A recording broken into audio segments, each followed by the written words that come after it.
Muy buenas tardes para todos. De parte de la Asociación Colombiana de Ingenieros Asien les damos la bienvenida. Gracias por estar el día de hoy con nosotros. Hoy nos va a estar acompañando el doctor David Vargas. En un momento le estará con nosotros. Vamos a dar unos minutos para las personas que deseen compartir el link lo puedan hacer. En un momento iniciaremos la conferencia.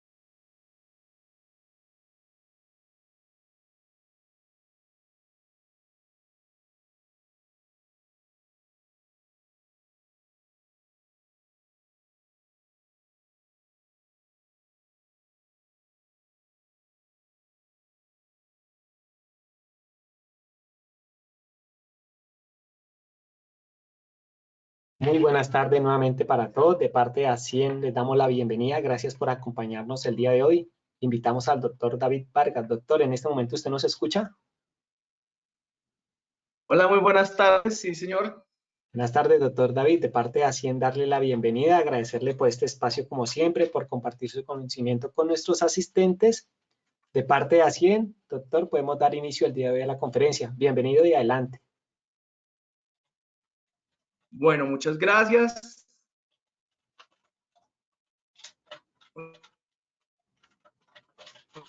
Otro espacio por brindarme la oportunidad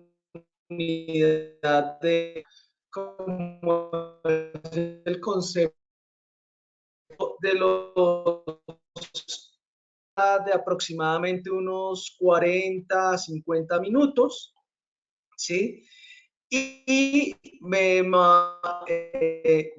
tengo la conexión lenta a internet y la aplicación me está diciendo que para mejor resolución y para que se escuche, pues voy a desactivar mi cámara. A mí siempre me gusta hacer mis presentaciones con la cámara prendida, pero pues en este caso, porque sí tengo problemas como con la conectividad, pues voy a apagar mi cámara. Les ofrezco una excusa por eso, pero es por efectos de conectividad. Listo. Pero espero que me estén escuchando, que eso es lo más importante. La charla, retomo, va a durar aproximadamente unos 40, 50 minutos, o los últimos 10 minutos siempre es para interactuar, para los comentarios, para las preguntas que de pronto surjan a partir de la exposición, y vamos a iniciar ya con nuestra charla del día de hoy.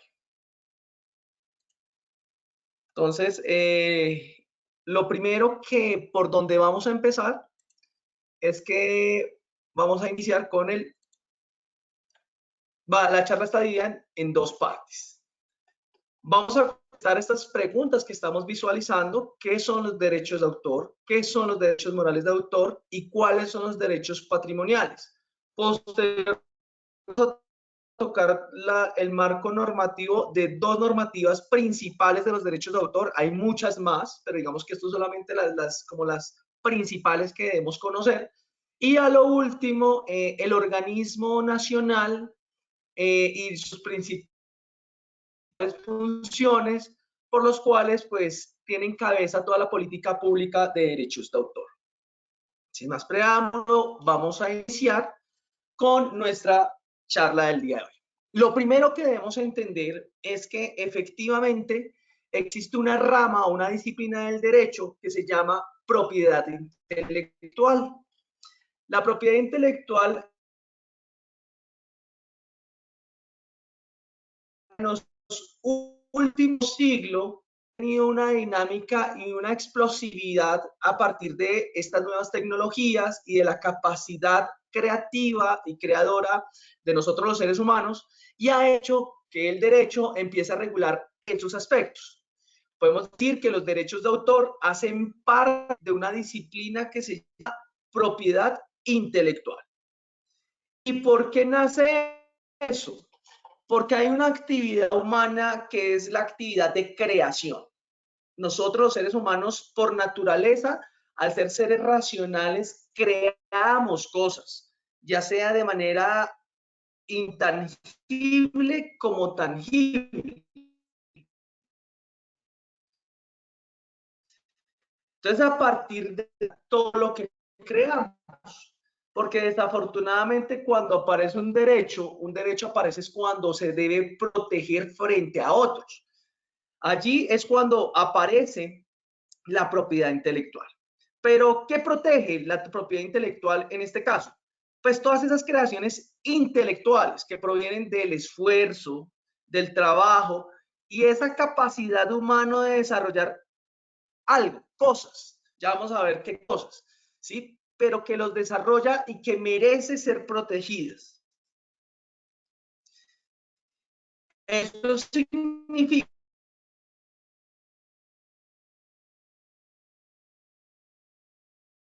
que la propiedad empieza del Estado y Doctor David, qué pena, no se le escucha muy bien. Doctor David, ¿me escucha en este momento?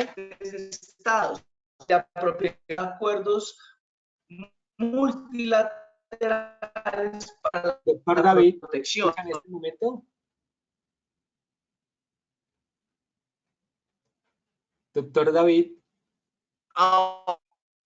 si me escucha en este momento es tan amable, de pronto ¿Me si están tiene... escuchando? Sí, lo escuchamos, pero muy entrecortado. Si tiene de pronto alguna página abierta o algo para cerrarla en caso de que no esté consumiendo internet. Es que casi no lo escuchamos, se le corta mucho por las bajas que tiene internet en su zona. Ya tengo. Ya, ahora sí me escuchan, ¿me escuchan? Oh, ¿me escuchan? Sí, ¿En este momento me sí, están escuchando? sí, doctor, en este momento lo escucho. ¿Usted cómo me escucha ahí? Ahora sí, ¿me escuchan? Sí, señor. ¿Me escuchan? Sí, ya, yo te estoy escuchando perfecto, pero ay, qué pena, es que desafortunadamente sí tengo problemas de conectividad. Bueno, Listo. con si se corta y yo estoy muy atento. Muchas gracias. Les ofrezco una excusa. Son problemas técnicos. Entonces retomaba, estamos hablando de la propiedad intelectual y nacional e internacional. Y esto pues comprende la propiedad intelectual, comprende aspectos tales como los signos distintivos, eso se refiere a marcaciones, es decir, inventos que yo haga, temas netamente de ingeniería como los circuitos integrados y un aspecto y actualmente y de acuerdo pues a lo que se establece dentro de la propiedad intelectual, todas las nuevas variedades de la ingeniería en el sector de la agricultura. Esos son los aspectos principales. Sin embargo, hoy solamente que hace parte de esa gran rama de la propiedad intelectual. Pero aquí es donde aterrizamos y ya empezamos a hablar de la materia. ¿Qué son?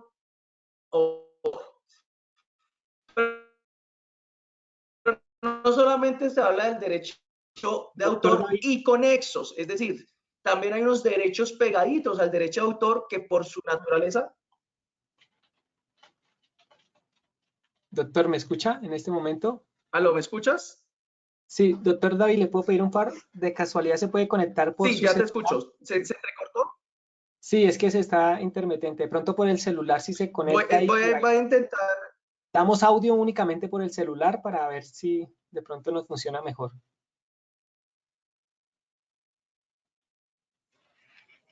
Listo, dame un segundo, ya voy a ingresar al, al link para poderme conectar.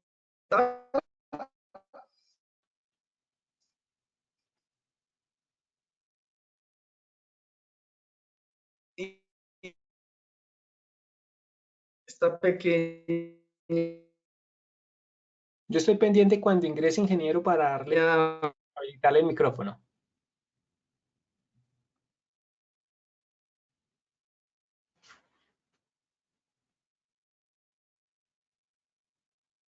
Listo, perfecto. Ya entonces voy a ingresar.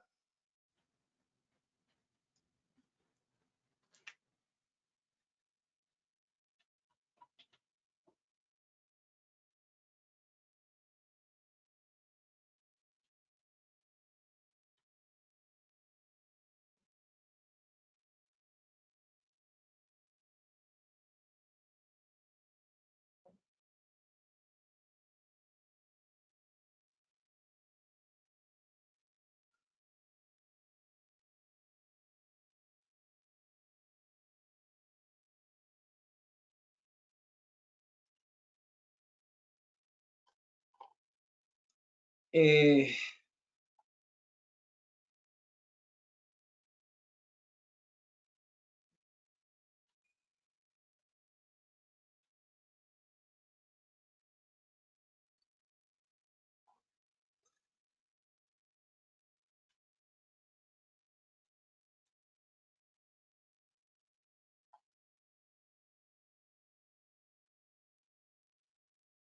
Pedimos excusar a los asistentes, ya el doctor David se está conectando nuevamente.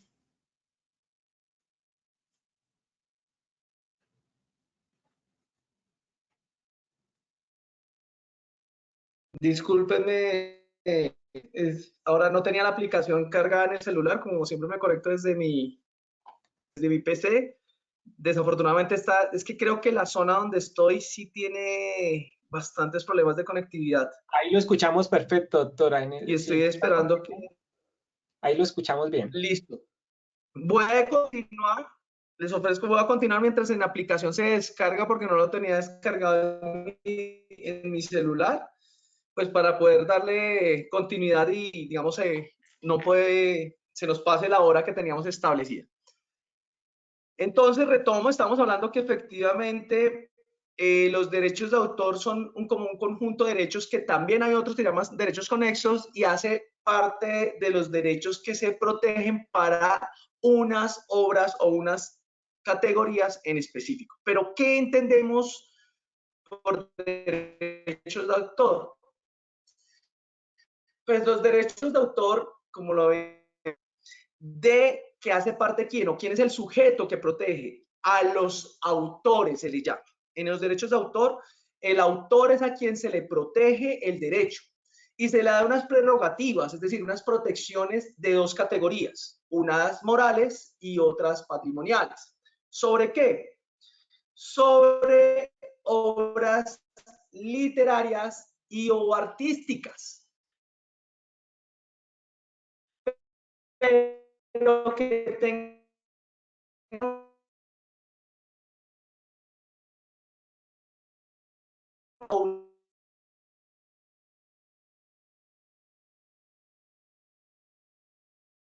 Pedimos nuevamente disculpas a nuestros asistentes. pueden ser divulgadas o reproducidas.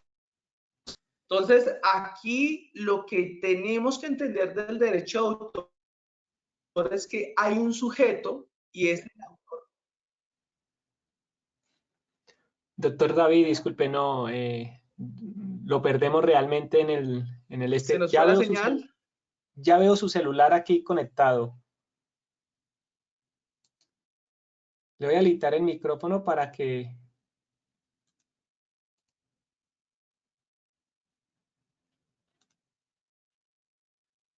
¿Es tan amable, doctor David, le da clic en el parlante a su micrófono?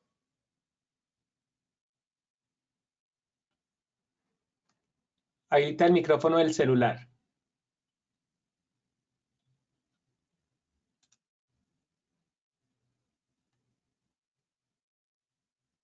¿Me están escuchando ahora sí? Ahí lo escuchamos perfecto, doctor. Ah, Adelante. bueno, listo. A ver, yo entonces creo que voy a hacer la conferencia por este audio. Listo. Entonces, una vez tenemos claridad de quién es el que protege los derechos de autor, es decir, es ese ser humano, y esto es una de las características, y es que las personas jurídicas no son susceptibles de protección de derechos de autor. La primera premisa es que solamente las personas naturales son las que son susceptibles de este derecho. ¿Listo? Lo segundo que tenemos que tener claro es que no se protege sino aquellos sobre lo que crean. Es decir, sobre esas obras literarias o artísticas, sobre eso es la protección. Por eso hace parte, y digamos que es una mixtura este tipo de derecho, porque digamos que en derecho uno habla de derechos intangibles y derechos tangibles. Este es un derecho que protege dos tipos o dos partes especiales de lo que sería la protección.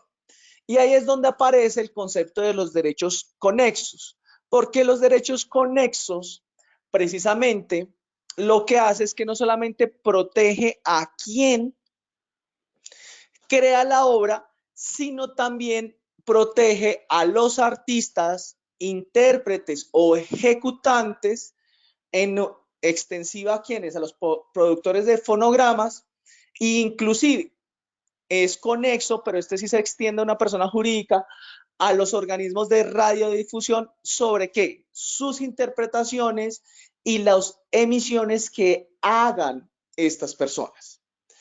Y allí aparece, digamos que esas dos categorías de derechos morales y los derechos patrimoniales, que es la siguiente pregunta que vamos a resolver. Bueno, si ya sabemos qué son los derechos de autor y que me da dos prerrogativas, una que son morales y otras patrimoniales, pues, ¿qué son esos derechos morales de autor y qué me protegen? ¿En qué consiste estos derechos?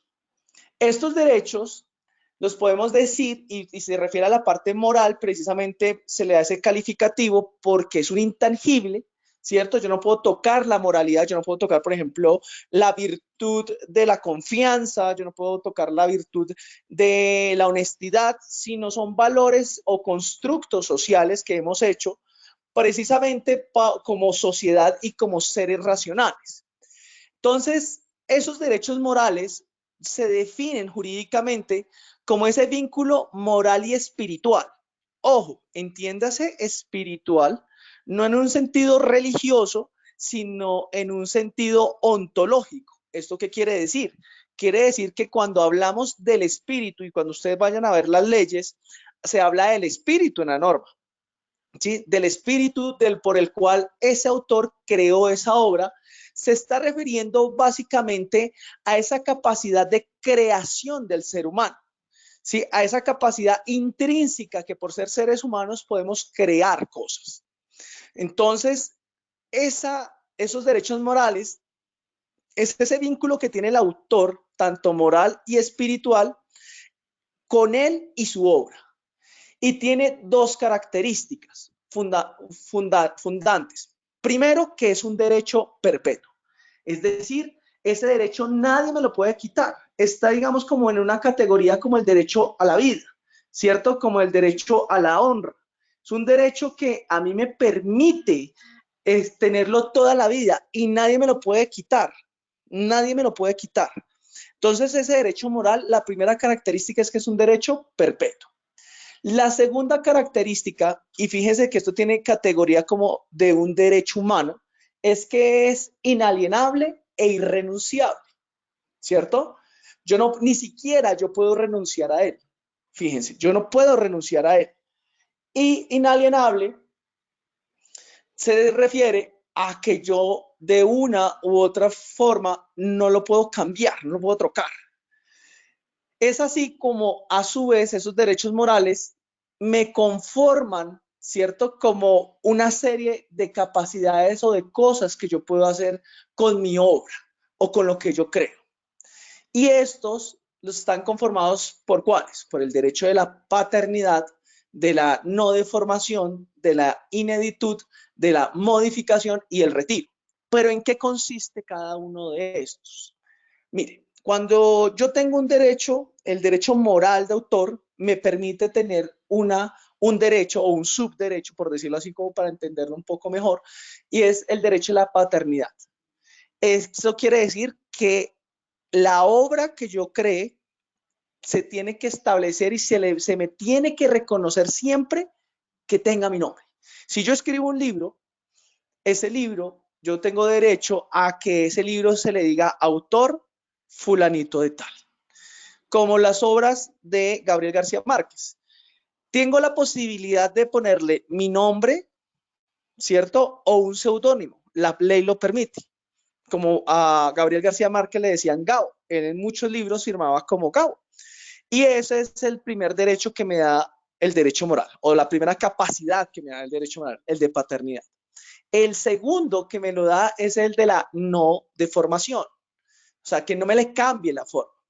Y es que yo tengo derecho a que mi obra no sea modificada, o que sea mutilada, o que sea cortada, o que en ese cambio que me le hagan, mi honor, mi reputación, o hagan que mi obra se desmerite. Es decir, nadie puede venirme a cambiar mi obra si no es con una autorización mía.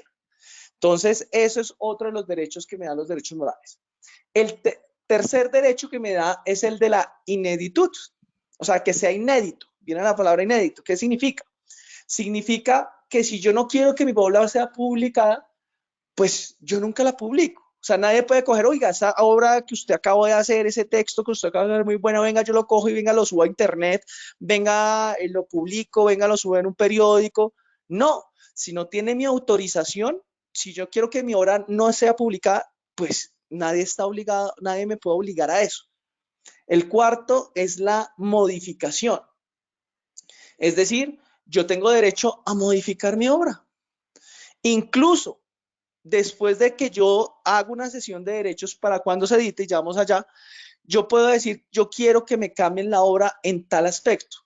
Eso sí, si yo tengo el derecho, pero lo que sí llega a causar daño sobre esa modificación al quien yo le cedí esos derechos para la que lo edite, pues automáticamente yo sí tengo que pagar esos daños, pero yo tengo derecho a hacerlo.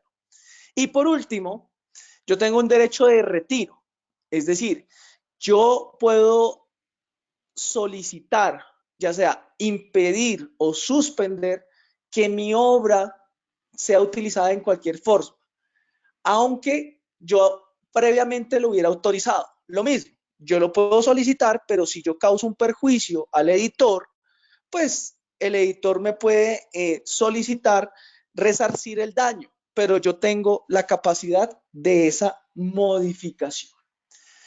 En eso consisten los derechos morales, es decir, esos derechos que son per se para mí, ¿sí? Son para mí mismo, o sea, nadie me los puede quitar en esa categoría que son inalienables e irrenunciables. Sin embargo, recordemos que estamos en un mundo donde el mercado y la economía surte efecto y que las cosas son vendibles. Y yo creo que muchas personas también escriben o crean obras es para que muchas las conozcan.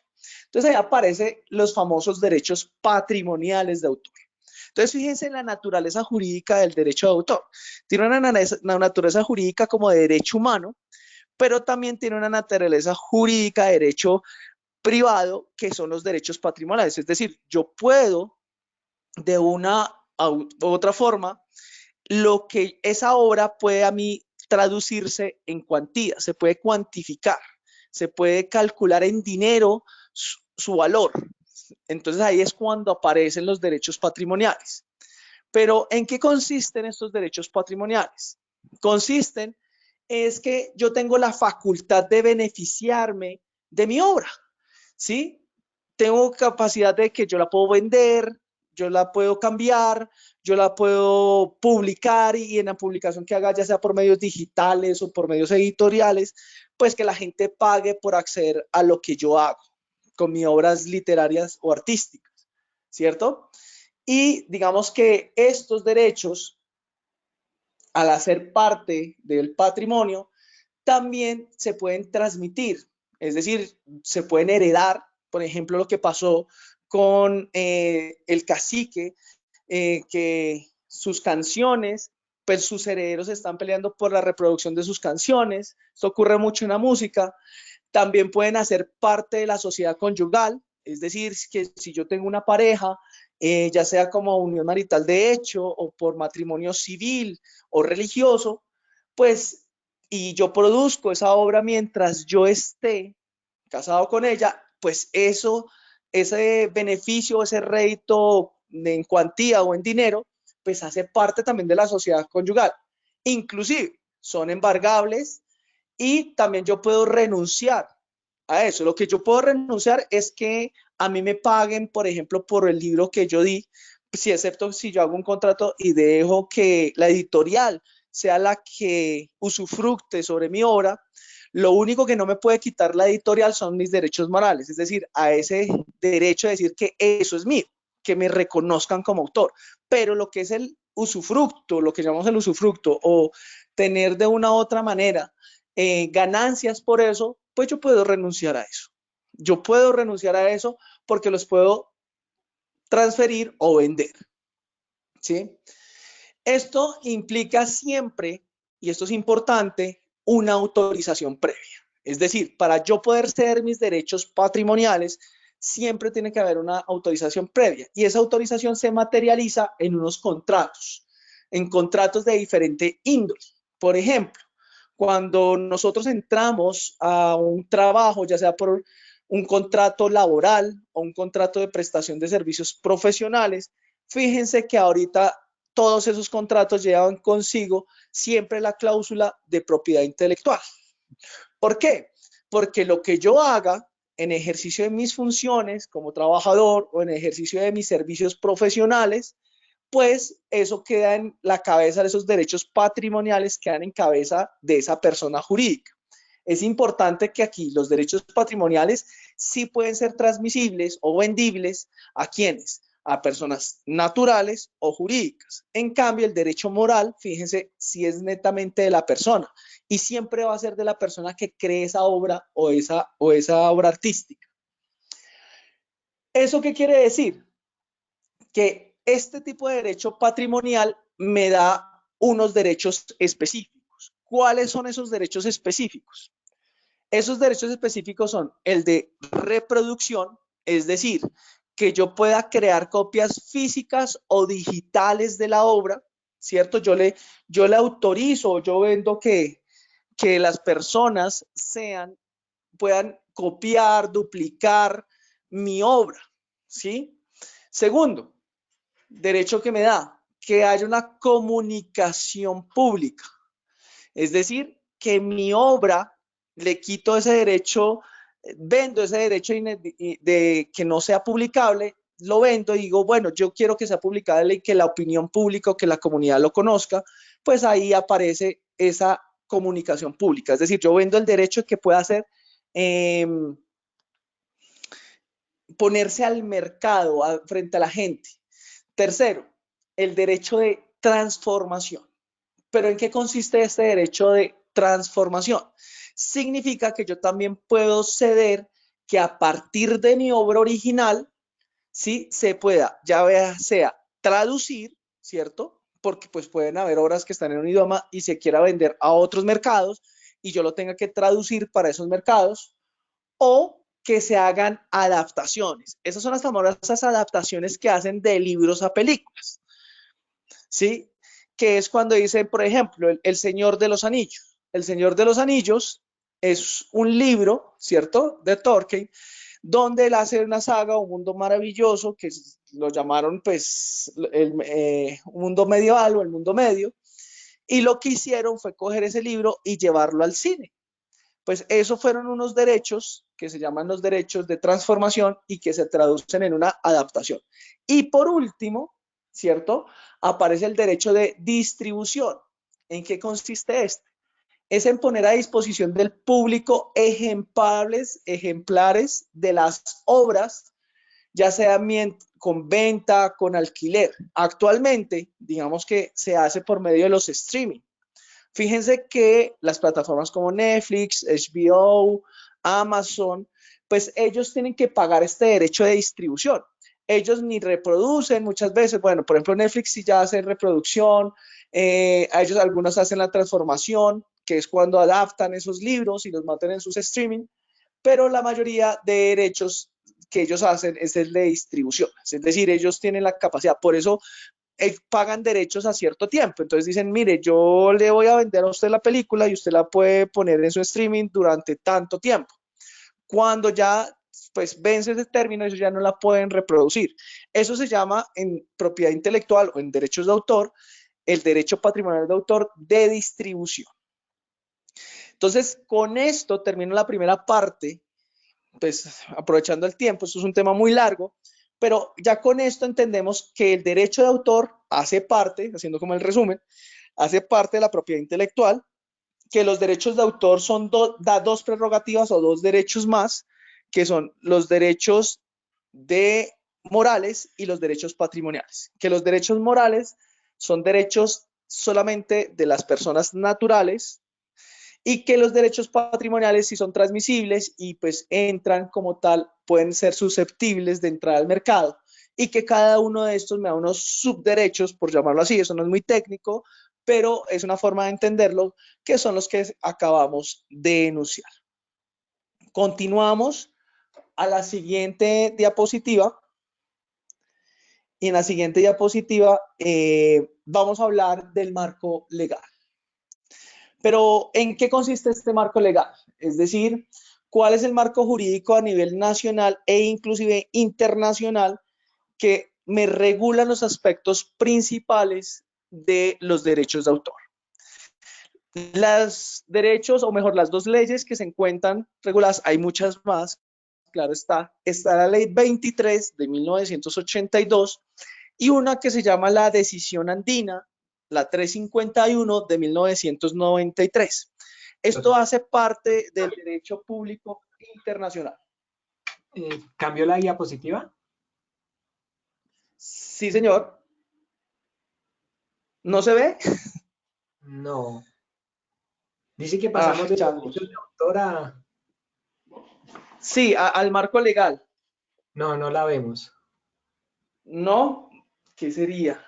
De pronto es que la otra, la otra conexión está fallando y no me reconoció. Pero bueno, digamos que puedo seguirla explicando pues Sí, para tranquilo. poder continuar pues con nuestra exposición.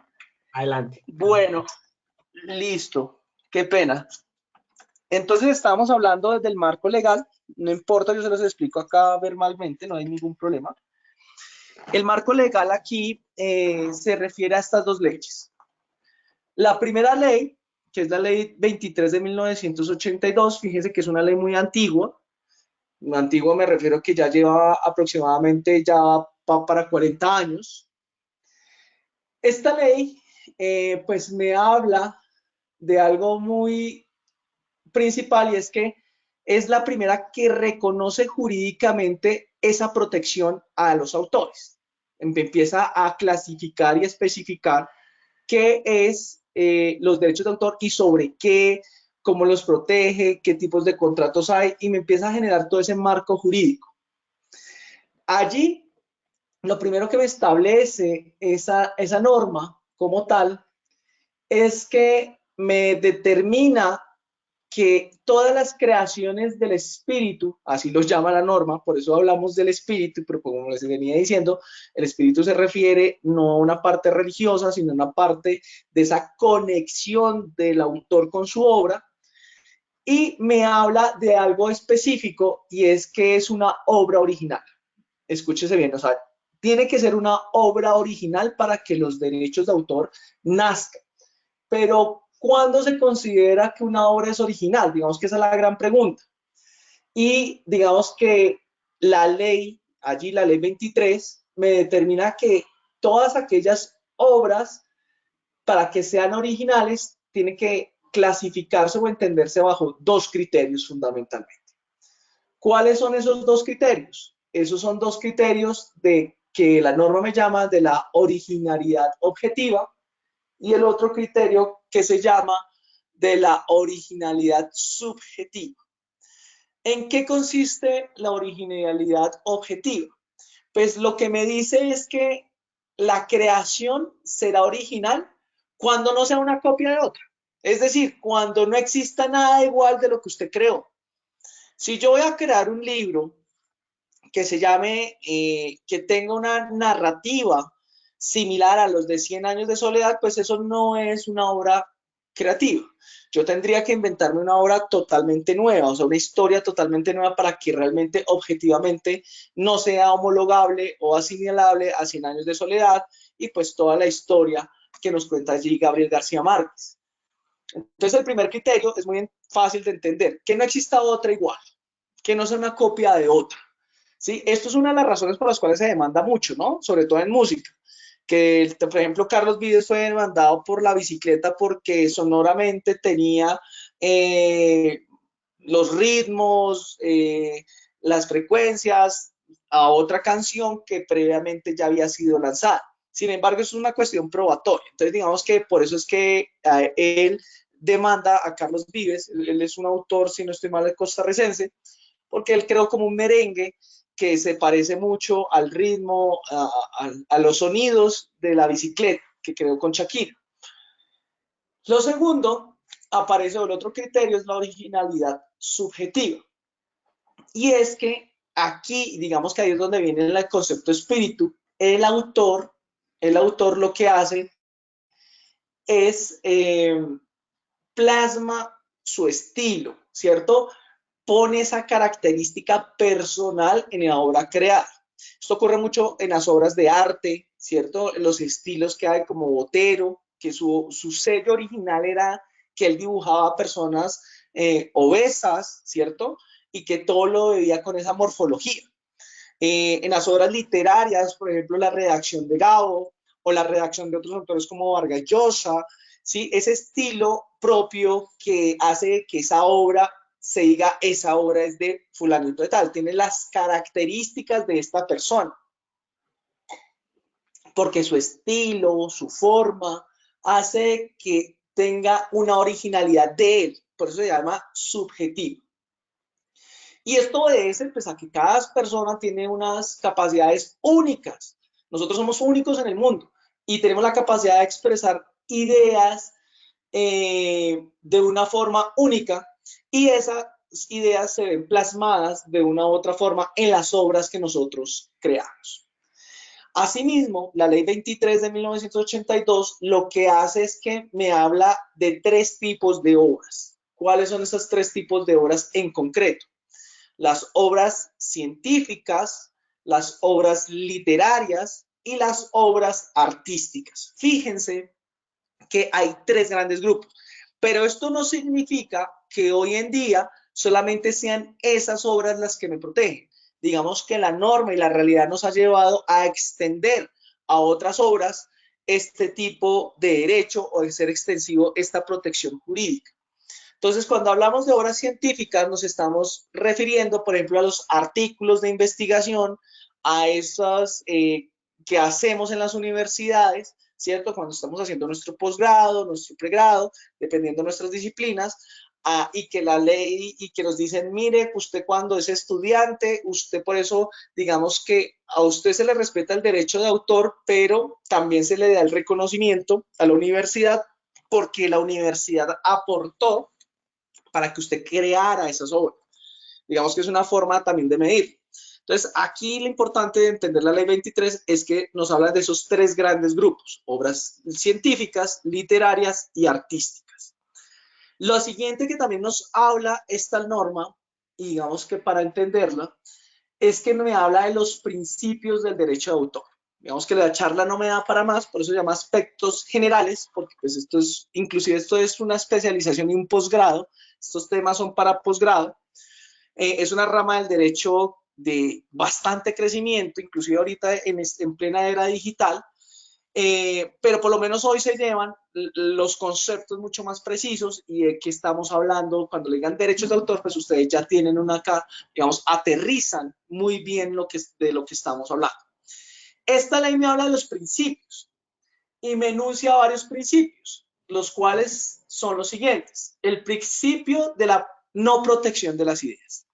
Óigase bien, lo que nos dice la norma es que el derecho de autor solamente recae o nace cuando las ideas se materializan.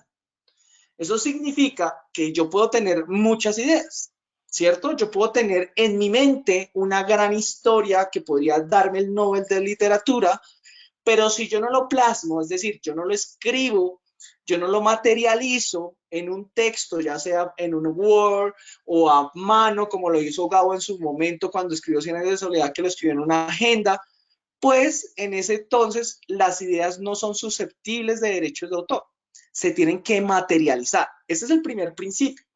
Yo tengo que expresarla y plasmarla en la realidad. En sí mismo las ideas no son consideradas, digamos, una obra, ¿sí? Bajo este principio, digamos que nos va a permitir que un género literario o musical pueda ser usado, ¿sí? Y que haya vulneraciones de derechos de autor. Entonces, el primer principio que nos establece la norma es que no se protegen las ideas, tienen que materializarse. El segundo principio es la irrelevancia del destino. ¿Qué significa? O el mérito de la obra. Siempre, y los derechos de autor, independientemente de la evaluación del contenido de la obra, sea buena o sea mala, es decir, todas las obras, sin importar si aportan o no aportan, si tienen un calificativo moral específico, si tiene alguna legalidad porque se habla de temas, pues digamos que moralmente no son aceptados, o que tenga alguna permanencia o no tenga permanencia, o se hable de cosas superfluas, pues de una u otra forma también son protegidas por derechos de autor. Digamos que aquí uno de los principios de los que protege o de los que habla la norma es que no importa el mérito de la obra. Si usted lo creó, es susceptible de ¿qué? De que sea protegido. Yo me inventé una historia de marcianos, vampiros, y aparte de vampiros, le metí personas o humanos que van en otro mundo y nacen de la luna y llegan a la Tierra y llegan aquí a Bogotá y hacen un cambio trascendental en nuestra sociedad. Una historia que pues, para muchos era muy loca y no les gusta, para otros sí, pues no importa. Igual es susceptible de ¿qué? Es susceptible de esa protección, independientemente si tiene un aporte cultural, si tiene algún rigor científico, no tiene algún rigor científico, o lo escribo con mala ortografía, no importa, siempre y cuando sea original, ¿cierto? Y cumpla con los criterios de subjetividad y objetividad. El otro principio que me da es la protección inmediata.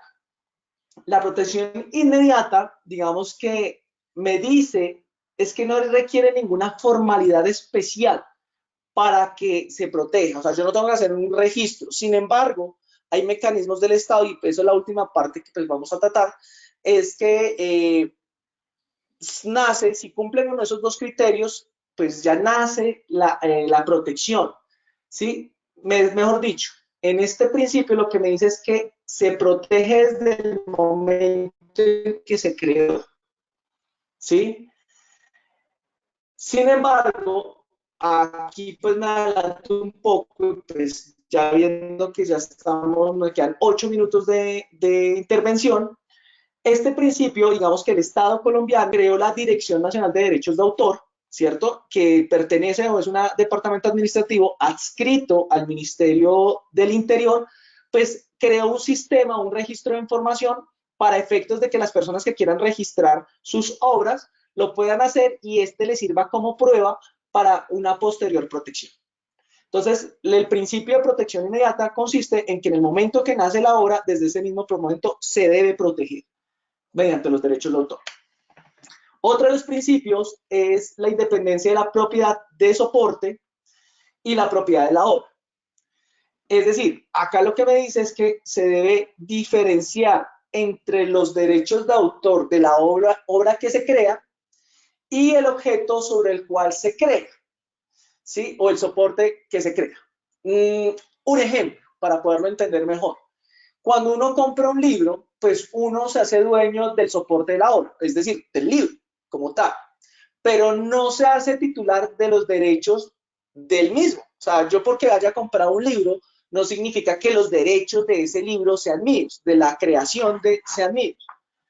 Por lo que no se puede, digamos que, hacer copias, porque estaría atentando. Por eso es que cuando aparece allá en el librito dice, no saques fotocopias, pues eso es una de las protecciones que hace. Es decir, yo no me hago dueño por haber comprado el libro de poderla reproducir porque ya es mío el libro. No. Es decir, no hay independencia entre el soporte de la obra versus la propiedad de la obra. Y esto es el otro principio. El último que me habla la norma, Ley 23 de 1982, me habla de la protección no sujeta a una voz latina que se llama numerus clausus.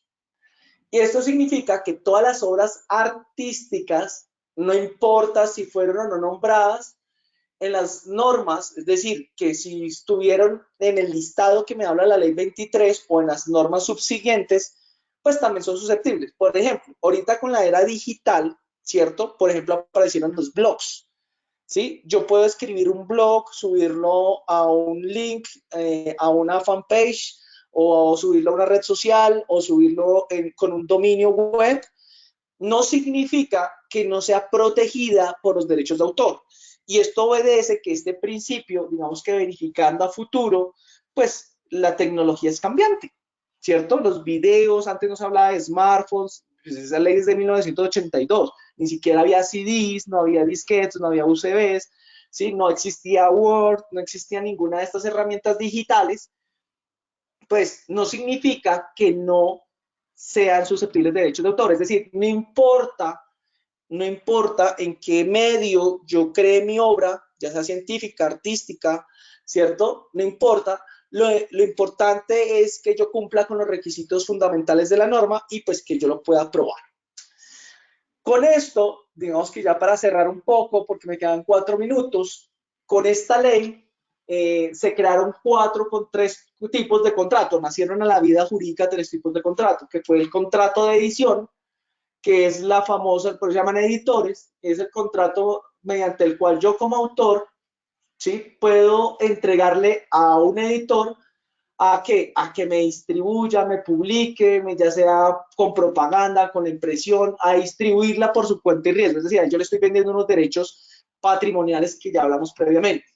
Ahí también, y ahí en esa ley me reglamenta todo eso, también me reglamenta el contrato de representación.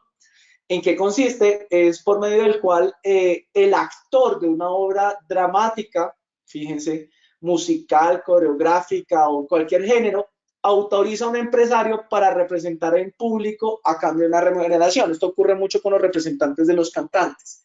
Y por último, y no menos importante, me fijó la ley el contrato de inclusión en fonogramas. ¿Eso qué significa? Lo primero que tenemos que entender que para la ley un fonograma es una fijación de sonido, cualquiera que sea el procedimiento técnico empleado, ya sea por digital, ya sea porque lo grabe en un CD, por mi celular, por el medio que sea, y el soporte o medio de fijación, sea tangible o intangible, que se invente aquí o a futuro. Es decir, el fonograma se refiere cuando yo fijo el sonido. Esto ocurre mucho con el tema artístico cuando se habla de ¿qué? De jingles, de canciones, de música como tal. Y ese contrato, pues, ¿en qué consiste? En que yo autorizo, ¿sí? Por un pago, pues, que graben o fijen mi obra sobre un disco o sobre una película, sobre el papel o cualquier otro dispositivo, ya sea digital o análogo, para que se distribuya, se venda, etc. La decisión 351, me quedan 3, 4 minuticos, me tomo 2 minuticos más. Yo sé que la exposición es de 1 hora, pero yo trato de darles un pequeño tiempo para si tienen preguntas o dudas. La 351 es una decisión, o mejor dicho, es un tratado que hizo la comunidad andina, mediante el cual, pues lo que buscó es que los países de la comunidad andina, Perú, Ecuador, Colombia, Venezuela, Chile y entre otros, pues fijaran unas normas comunes y parametrizaran unas reglas a nivel internacional de derecho público internacional para la protección de los derechos de autor. Allí me habla de qué, me hablan de los mecanismos de protección, los derechos que también son muchos, ya están plasmados en los 82 y me habla de otros, de los aspectos procesales, ¿cierto? Que existen y de otra reglamentación en especial.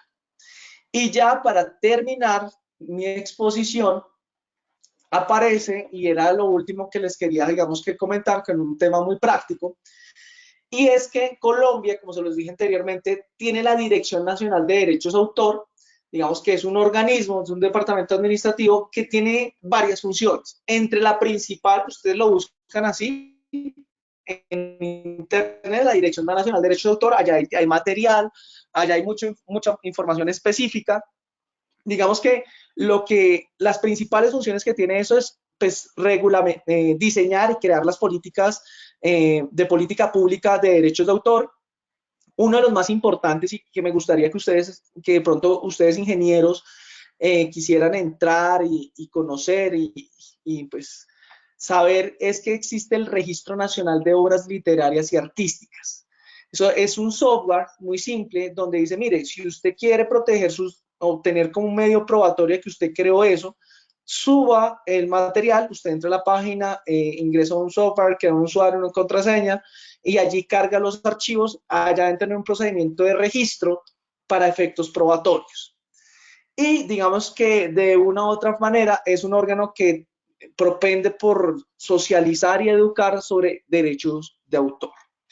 Ya con esto termino mi intervención. Este es un tema bellísimo, este es un tema que da para más, digamos que estos son charlas más introductorias, pero me voy satisfecho porque ustedes ya tienen un concepto mucho más aterrizado de los derechos de autor, ya conocen el órgano nacional que, digamos, que crea las políticas y que existe un registro nacional de protección, ya conocen el marco más importante regulatorio de los derechos de autor, que es la Ley 23 y la Decisión 351, y ya digamos que conocen un poco más de que los derechos de autor hacen parte de la propiedad intelectual, de esa rama del derecho que queremos hoy socializar. Una vez más, mil gracias a la Asociación Colombiana de Ingenieros por esta oportunidad. Yo he venido dictando otras conferencias, digamos que sobre derecho de TIC. Yo ya hablo sobre derecho de TIC porque pues digamos que las TIC son un mundo que es transversal a todas las disciplinas y a la vida misma, en los aspectos económicos, sociales, políticos, etcétera. Y pues bueno, no sé si la pantalla ya esté sirviendo o no esté sirviendo, les ofrezco una vez más excusas, no fue cuestión mía, sino pues de la conectividad, desafortunadamente no, la internet acá falló, pero pues pude tratar de transmitirles la charla que era lo que quería. Igual creo que la presentación la va a tener a 100 por si ustedes quieren tenerla. Ingeniero, no sé si damos pasos estos últimos 8 minutos a si hay preguntas, sugerencias o alguna otra recomendación o observación. Muchas gracias, doctor David. Si tenemos consultas, recuerden los asistentes que deseen que les habilitemos el micrófono, dar clic en la manita que aparece para poderles habilitar el micrófono. Vamos a leer una pregunta del ingeniero Juan Andrés. ¿Qué pasa cuando hay varios autores en una obra? Un libro, por ejemplo, cuando uno publica en Amazon, ¿pierde los derechos de autor? Muchas gracias por la pregunta, ingeniero. Bueno, lo primero es que existe una figura que se llama coautoría. Digamos que la coautoría significa que una obra, ya sea científica, literaria, ¿cierto? Pueden ser creadas por varias personas. Esto ocurre mucho. Digamos que cuando tú la publicas en Amazon, Amazon lo que hace es que tú vendes tus derechos patrimoniales, ¿cierto? No los pierdes. Tu derecho moral a que se te reconozca no lo vas a perder. Si no te lo cumple, pues tú creas mecanismos judiciales para que te lo reconozcan. Eso es otra cosa. Para eso es, digamos que por eso nace como derecho. Pero digamos que cuando tú creas eso, pues haces un contrato de edición, ¿sí? Eso se llama el contrato de edición. O sea, digamos que Amazon lo que te está diciendo, listo, venga y usted quiere que yo le publique su obra y yo se la edite, se la reproduzca, le haga el mercadeo, se la venda, todo eso, pues tú estás cediendo los derechos pues a contraprestación de que te pague. Si lo haces gratuitamente, pues también es válido. Digamos que ahí lo único que tú estarías negociando son los derechos patrimoniales de tu obra. No es que los pierdas, es que toca verificar las condiciones de Amazon, porque cuando uno le dice aceptar, ¿cierto? Le dice aceptar, pues intrínsecamente está aceptando las condiciones. Entonces ahí hay la autorización previa que hablábamos al principio, que siempre para yo poder disponer o alguien va a disponer, un tercero va a disponer de mi obra, pues tiene que haber una autorización previa, ya sea en virtud de un contrato, de una cesión de derechos. Bueno, digamos que hay varias figuras jurídicas que lo permiten, pero entonces no lo perderías en estricto sentido. Tenemos otra consulta al ingeniero Juan Andrés. ¿Cómo afectan los clientes los derechos de autor? Por ejemplo, un video de muestra para otros trabajos similares. Ingeniero, ¿me repite la pregunta para poderla contextualizar, por favor? ¿Cómo afectan los clientes los derechos de autor? Por ejemplo, un video de muestra para otros trabajos similares. Ok, listo. Recordemos que los derechos de autor, digamos que existen, no significa, pues el hecho de que existen no significa que la gente no lo haga, que no los utilice de mala manera. Inclusive, si ustedes se ponen a pensar en una universidad, al final terminó violando derechos de autor. ¿Cuáles fueron los derechos de autor que uno terminó violando?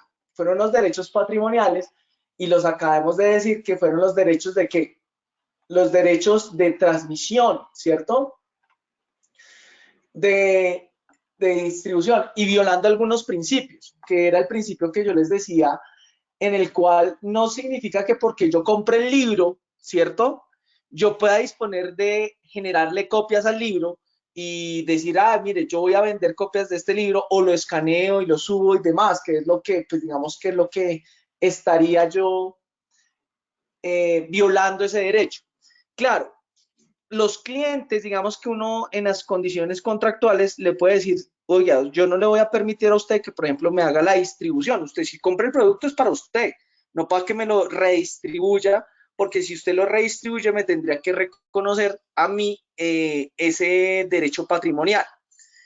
Ya es una cuestión de activar los mecanismos judiciales o jurisdiccionales ante la jurisdicción civil, que es por donde se tiene que activar esto, en el cual donde yo les tengo que decir, señor cliente, mire, yo me di cuenta que usted está utilizando mi obra, ¿cierto?, de manera inadecuada, pues le solicito de que si usted está generando réditos o algunas ganancias por eso, me lo reconozca o me veré obligado a activar los mecanismos judiciales. Es decir, yo siempre parto del principio de que el derecho, aunque exista, no significa que no sea vulnerado, pero sí puede que los clientes en algún momento puedan estar usando, esto pasa mucho en el software, ¿no? Cuando yo hago, digamos, desarrollo de software, que hay mecanismos, por eso hay dos tipos de software, software libre, digamos que el otro el cual pues tiene una protección donde pues, yo no puedo generarle mejoras si no es con preautorización del creador.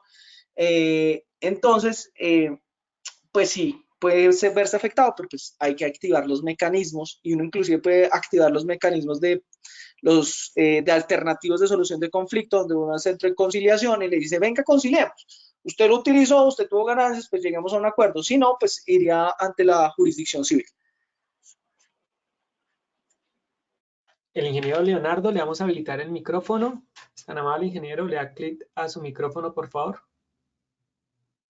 Buenas Adelante. tardes. Muy buenas tardes. Sí, ¿cómo están? Doctor, una pregunta que pueden derivar en varios. En este caso, ingenieros que hemos trabajado en el área de diseño, desarrollo, investigación de producto, de procesos, como usted aclaró, los derechos patrimoniales son de la empresa y en el contrato está explícito. Pero ese conocimiento, que yo lo asumo como el derecho moral, se va con uno para otras empresas o para su propia empresa. ¿Puede el contratante con el cual se hizo ese desarrollo hacer reclamos sobre el conocimiento que uno lleva, ese know-how que uno va formando sobre esos desarrollos? Y eso unido es, yo lo asumo es, corríjame usted, que la única forma es que hubiera uno firmado un contrato de exclusividad. No sé si estoy equivocado. Listo, ingeniero. Muchas gracias por tu pregunta. Sí, este es, digamos que el común denominador ahorita de esos intangibles y lo que tú llamas el know-how, y es ese conocimiento que tienen ustedes en crear desarrollos, productos, ese conocimiento que tú tienes y que de una u otra forma, en el momento en que suscribes un contrato, ¿cierto? Ya sea por prestación de servicios o un contrato laboral, pues esa empresa se queda con ese conocimiento y de pronto posteriormente si tú sales de ahí, vas a otro lado y empiezas a aplicar de pronto esos mismos conocimientos en otro lado y creas productos u obras similares, pues esa persona pueda accionar contra ti. Lo que pasa ahí es que digamos que aparece, y esto ocurre mucho, por eso se ponen esas cláusulas, es que hay una cesión de derechos, ¿sí? Digamos que esa cesión de derechos lo que hace es que pues el autor o el titular de la obra, ¿sí? Cede de manera parcial o total a otra persona, ¿cierto? Ya sea jurídica o natural, lo que el trabajo que tú desarrollas o los productos o las obras que tú crees en el ejercicio de tus funciones, ¿sí? O en el desarrollo profesional que tú tengas, ¿sí? Y digamos que esto obedece, y aquí es importante saber qué es lo que uno firma cuando entra a una obra o que, como tal. Lo que no puede desconocer, digámoslo así, digamos que los derechos morales no son esa capacidad de crear la obra, porque recuerda que cuando la obra se crea, tú tienes un derecho sobre la obra, ¿cierto? Pero la obra deja de ser tuya en el sentido cuando cedes y transmites eso desde el punto de vista patrimonial. Lo que sí no puede hacer la empresa es decirte, oiga, yo voy a decir que yo creé eso. No, a ti te tienen que dar el mérito de decir, mire, yo creé tal cosa, y el autor de eso fue fulanito de tal. Esos son los derechos morales que te reconocen. Pero digamos que los derechos patrimoniales que exploten esa obra que tú creas, generen réditos por eso, pues tú sí lo cediste en el contrato. Si no lo cediste en el contrato, es decir, explícitamente en el contrato no aparece eso, pues tú sí puedes reclamar eso, porque no hubo una obligación, no hubo una autorización previa. Entonces sería como las condiciones por las cuales tú tienes que hacerlo. Ahora bien, yo qué les recomiendo, por ejemplo, a los ingenieros y demás, si ustedes crean obras por fuera de la empresa o paralelamente, primero regístrenla, ¿cierto? Y lo que tú puedes hacer es más bien entrar en una negociación con esa empresa y venderle específicamente esos desarrollos o esas obras que ustedes hagan, cosa que después no tengan esos inconvenientes jurídicos. Ahora bien, también hay otra variante, que tú de pronto con ese conocimiento lo adquiriste en el ejercicio de las funciones allá, pero digamos que la premisa principal es entender de lo que en virtud del contrato, si aparece o no esa cesión de derechos o esa transmisión de derechos que nosotros llamamos patrimoniales. Lo que no es negociable son los derechos morales.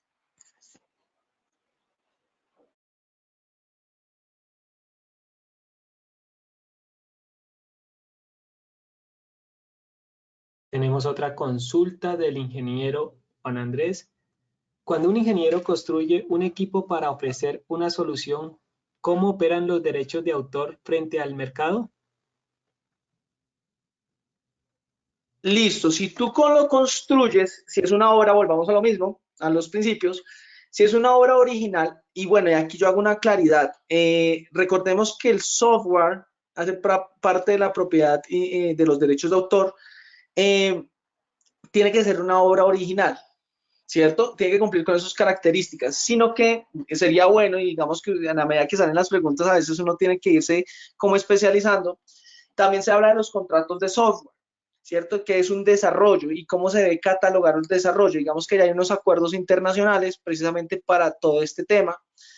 Pero contestando tu pregunta específicamente, la protección que tú debes hacer es ir precisamente a este organismo, que es el organismo al Departamento Administrativo de Derechos de Autor, a la Dirección, perdón, a la Dirección Nacional de Derechos de Autor, y registrarlos en la plataforma. Es totalmente gratis.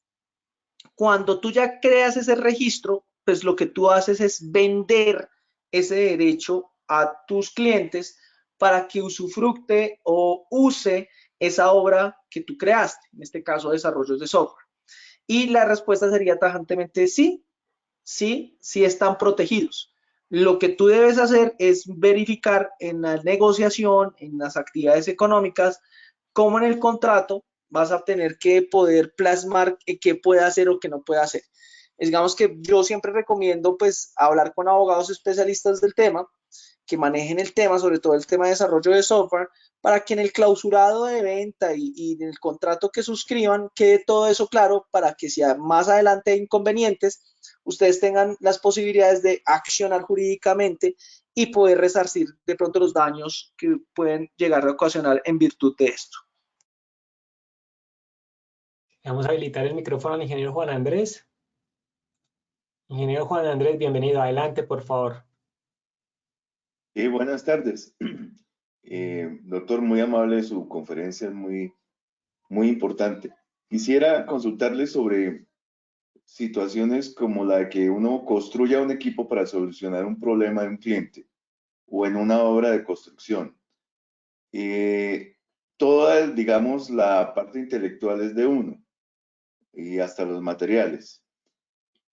¿Cómo registra uno un equipo, un tangible, no un intangible, una máquina o un equipo que presta una función?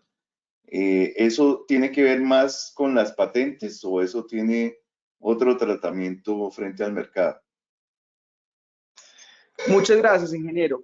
Perfecto, sí, la respuesta, creo que tú también ya tenías la respuesta. Eso no colinde a esta rama de la propiedad, de la propiedad intelectual. Eso es todo el tema de propiedad industrial.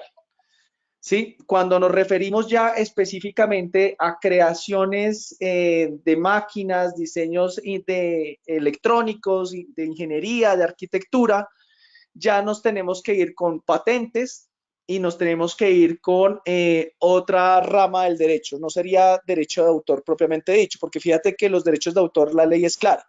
Son obras científicas, literarias y artísticas. ¿Sí? Allí no cabe, digamos que los desarrollos de ingeniería, porque para eso hay una rama específica industrial de la propiedad intelectual que me regula todo eso y se va por patentes. Ahí es cuando ya entra la Superintendencia de Industria y Comercio. Tocaría hacerlo es por medio de esta entidad. Ok, muchas gracias. Tenemos una última pregunta. Con el impacto del Internet y otras tecnologías, ¿cómo se controla el copyright? Bueno, más que controlar, creo que el reto ha sido, digamos que la realidad nos lleva a que no se ha podido controlar. Es decir, si ustedes se dan cuenta, yo cojo un libro, lo escaneo, ¿cierto? Y una vez lo escaneo, lo subo a la red y después de que está en la red, pues se vuelve viral porque yo puedo sacar copia de la copia de la copia de la copia de la copia de la copia de la copia.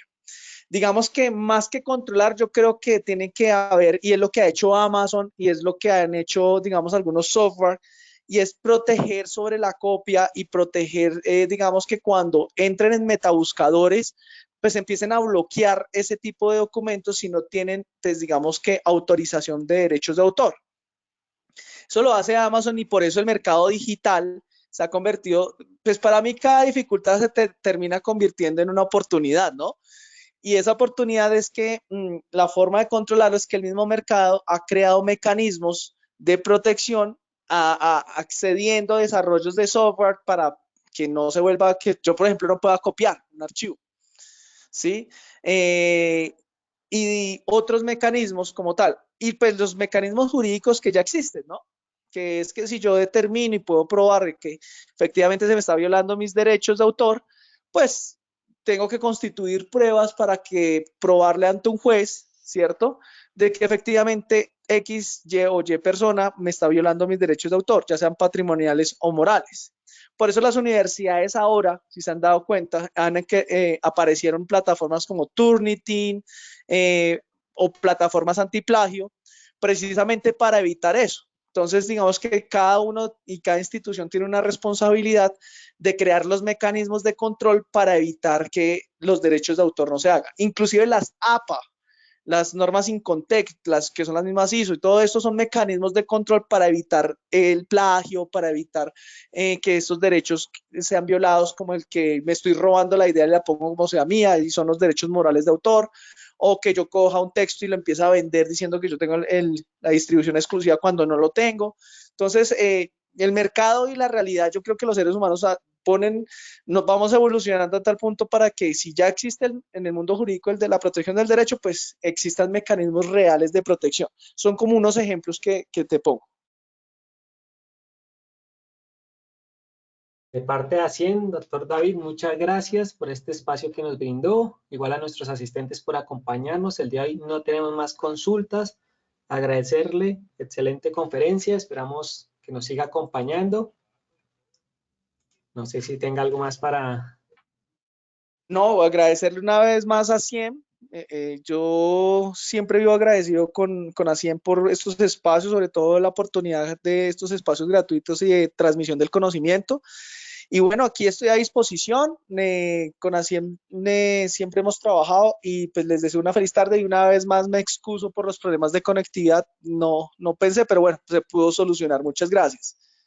A usted, doctor David, una feliz tarde para usted y para todos nuestros asistentes. Los esperamos en próximas actividades. El día de mañana quedan cordialmente invitados.